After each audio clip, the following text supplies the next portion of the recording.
Hello everyone, welcome back to my channel. ఇవాళ వీడియోలో కొన్ని యూస్ఫుల్ టిప్స్ని మీతో షేర్ చేసుకోబోతున్నాను. వీడియోని ఎక్కడ స్కిప్ చేయకుండా చూడండి. టిప్స్ అన్నీ మంచిగా యూస్ అవుతాయి.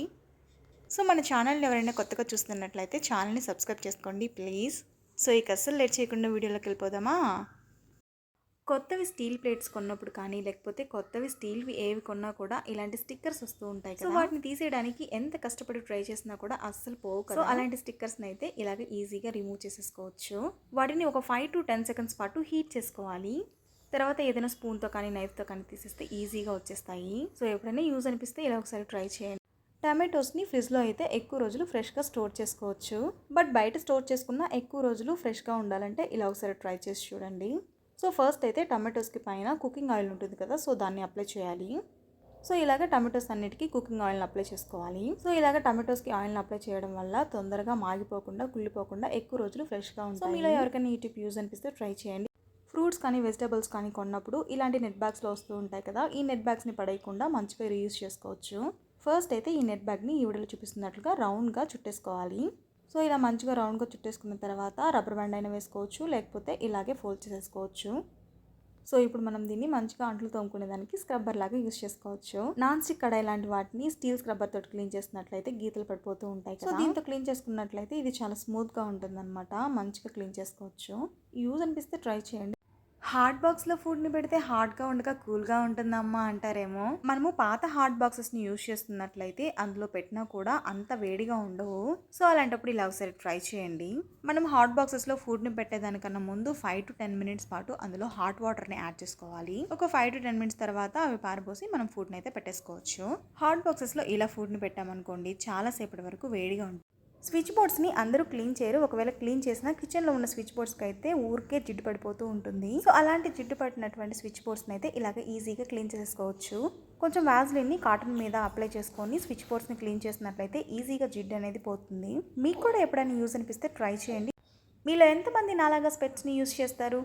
యూజ్ చేస్తున్నట్లయితే వాటి మీద మరకలు ఊరికే పడిపోతూ ఉంటాయి కదా. అయితే స్పెట్స్ని క్లీన్ చేసుకునే దానికి మార్కెట్లో చాలానే స్ప్రే క్లీనర్స్ అయితే ఉన్నాయి. అయితే అది లేని వాళ్ళు స్పెట్స్ని ఇలాగ క్లీన్ చేసేసుకోవచ్చు. కొంచెం వ్యాజ్లిన్ని కాటన్ మీద అప్లై చేసేసి స్పెట్స్ని క్లీన్ చేసేసుకోవచ్చు. ఇలాగ స్పెట్స్ని క్లీన్ చేసుకున్నట్లయితే నీట్గా క్లీన్ అయిపోతాయి. ఎవరికైనా ఎప్పుడైనా ఈ టిప్ యూజ్ అనిపిస్తే ట్రై చేయండి. క్యారెట్ ఫ్రై కానీ క్యారెట్ హల్వా కానీ చేయడం ఈజీ, కానీ క్యారెట్ని గ్రేట్ చేయాలంటే చాలా కష్టం కదా. సో ఈ క్యారెట్ని గ్రేట్ చేయాలంటే చేతిలోనే నొప్పి పెడుతూ ఉంటాయి. సో దానివల్ల చిరాకు కూడా వచ్చేస్తూ ఉంటుంది కదా. సో ఎక్కువ క్యారెట్స్ని గ్రేట్ చేయాలనుకున్నప్పుడు ఇలా ఒకసారి ట్రై చేయండి. క్యారెట్కి ఫోక్ని గుచ్చేసుకొని గ్రేట్ చేసుకున్నట్లయితే ఈజీగా చాలా ఫాస్ట్గా గ్రేట్ చేసేసుకోవచ్చు. సో లాస్ట్లో క్యారెట్ని గ్రేట్ చేసేటప్పుడు కూడా చేతులకు కట్ అయిపోతాయని చెప్పేసి భయపడుతూ ఉంటాం కదా. సో అలాంటి టెన్షన్ కూడా ఏమీ ఉండదన్నమాట. ఇలా ఒకసారి ట్రై చేసి చూడండి. దోశలు వేసుకుని అట్ల కడితే దోశలే కాకుండా ఇలాగా డబుల్ ప్లాస్టర్ని కూడా ఈజీగా రిమూవ్ చేసేసుకోవచ్చు. బర్త్డేస్ కానీ ఫంక్షన్స్ కానీ ఏవైనా ఇంట్లో చేసుకున్నప్పుడు ఇలాగ డబుల్ ప్లాస్టర్స్ని అంటిస్తూ ఉంటాం కదా. సో అవి ఎంత పీకినా కూడా అవి రావు కదా. అవి ఊడి రాకపోగా గోడలు కూడా పాడైపోతూ ఉంటాయి. సో అలాంటప్పుడు ఇలా ఒకసారి ట్రై చేయండి. అట్లా కాడిని కొంచెం సేపు హీట్ చేసి డబుల్ ప్లాస్టర్ని ఇలాగ తీసామనుకోండి ఈజీగా వచ్చేస్తుంది. మీకు కూడా ఎప్పుడైనా యూజ్ అనిపిస్తే ట్రై చేయండి. దేవుడి ఫొటోస్కి పూలు నిండుగా పెడితేనే చూడటానికి చాలా బాగుంటుంది. సో దేవుడి ఫొటోస్కి 1 లేదా 2 ఫ్లవర్స్ పెట్టడానికి మాత్రమే వీలుగా ఉంటుంది కదా. సో అంతకన్నా ఎక్కువ ఫ్లవర్స్ పెట్టామనుకోండి అవి పడిపోతూ ఉంటాయి కదా. సో అలాంటప్పుడు ఈ ట్రిక్ని ట్రై చేయండి. ఎన్ని ఫ్లవర్స్నైనా పడిపోకుండా పెట్టేసుకోవచ్చు. సో ఫస్ట్ అయితే దేవుని ఫోటోకి ఇలాగ రబ్బర్ బ్యాండ్ పెట్టేసి ఫ్లవర్స్ని పెట్టేసేయడమే.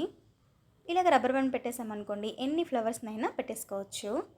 సో దేవుని ఫొటోస్కి ఫ్లవర్స్ని ఇలా పెట్టేసుకున్నాం అనుకోండి చూడటానికి చాలా బాగుంటుంది. అండ్ అలాగే అవి పడిపోకుండా కూడా ఉంటాయి. సో ఫ్లవర్స్ అన్నీ పెట్టేసిన తర్వాత చూసారా ఎంత బాగుందో. ఎక్కువ వెల్లుల్లిని పొట్టు తీయాలి అనుకున్నప్పుడు చేతులు బాగా నొప్పెడుతూ ఉంటాయి కదా. సో అలాంటప్పుడు ఈ చిన్న ట్రిక్ని ట్రై చేయండి. ఎన్ని వెల్లుల్లి రెబ్బలనైనా ఈజీగా పీల్ తీసేసుకోవచ్చు. ఫస్ట్ అయితే వెల్లుల్లి రెబ్బల్ని నార్మల్ వాటర్లోనే కొంచెం సేపు నానబెట్టుకోవాలి. ఒక 10 నిమిషాల తర్వాత వెల్లుల్లి నుంచి పొట్టునైతే ఈజీగా తీసేసుకోవచ్చు. ఇలాగ వెల్లుల్లిని వాటర్లో కొంచెం సేపు నానబెట్టినట్లయితే వెల్లుల్లి నుంచి పొట్టు అయితే ఈజీగా వచ్చేస్తుంది. ఎప్పుడైనా యూజ్ అనిపిస్తే ట్రై చేయండి.